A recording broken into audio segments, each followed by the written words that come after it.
Airship, sir?" Major Wellington gave the officer who sat in front of his desk a pointed look, one that spoke of some slight annoyance at the question. "Yes, coined by a newspaper writer. Seems to have stuck."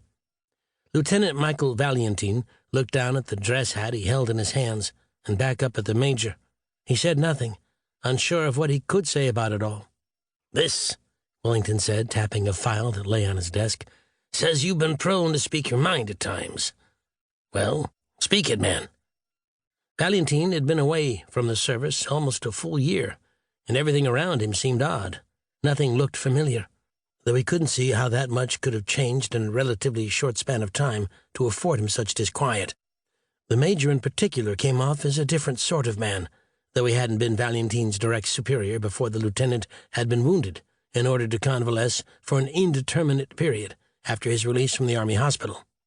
Wellington's office looked rearranged, a status that nudged the lieutenant into the uncomfortable position of desiring nothing more than to march around and set it back to right. Instead, Valiantine reached up and opened another file the major had set at the edge of his desk for him to peruse.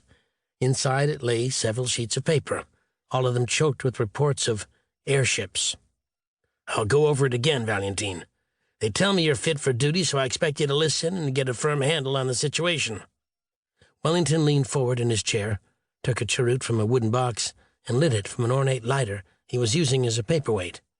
Valiantine hadn't known the man to smoke before. "First sighted in California last year," the major said around puffs on a stick. "Several reports in the local papers. Big things, some of them moving at a rapid pace, others just floating there in midair." The man paused. Valiantine wondered if his own reactions were being gauged by Wellington. He felt suddenly very self-conscious of his new mustache and his over-regulation-length hair, both grown during his off-time.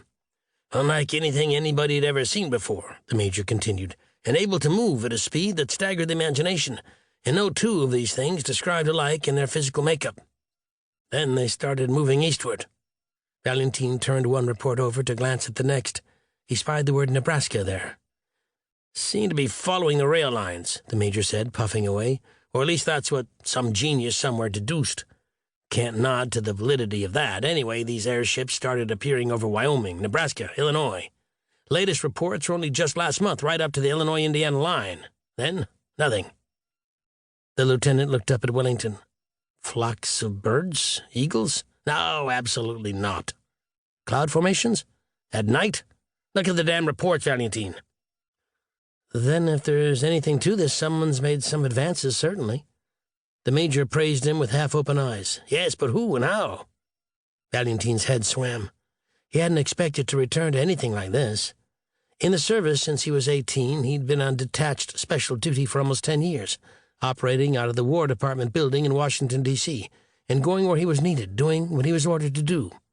During his convalescence at Virginia Beach, on the ocean, something substantial had occurred. He'd met a woman and began to question thoughts of returning to active duty. The woman. No, that was unfair. She was Eileen, but Valiantine had joked with her that no name could ever do her pretty features justice. She, in turn, quoted Shakespeare, telling him there was no thought of pleasing him when she was christened. From that moment on, he was decidedly smitten with the woman. Yet their flirtation did not exactly extend to love, though, and thoughts of his career began to weigh heavily upon him. Finally, he had made his decision. Eileen had failed to comprehend his instinctual desire to return to the surface. Truth be told, he didn't fully understand it himself. Despite the rare happiness he'd experienced with her, something pulled him back, an intangible compulsion that ultimately drove a wedge between him and a woman with whom he thought he might be able to spend the rest of his life. Instead, he returned, unsure of what exactly he thought he was doing and why. Valiantine had been wounded when a cannon had exploded near him on a test range in New York, pitting one whole side of him with shrapnel. The doctor said he'd been lucky not to have taken any to the head, but deep inside he felt as if he had. His once clear thoughts were no longer as sharp as before his accident. Though his body had healed, the lieutenant doubted he was entirely rested. He often awoke to the sound of the exploding cannon ringing in his brain. On his first day back on duty, he was called into Major Wellington's office, a man he never much liked, and told what on the surface seemed to be a fairy story.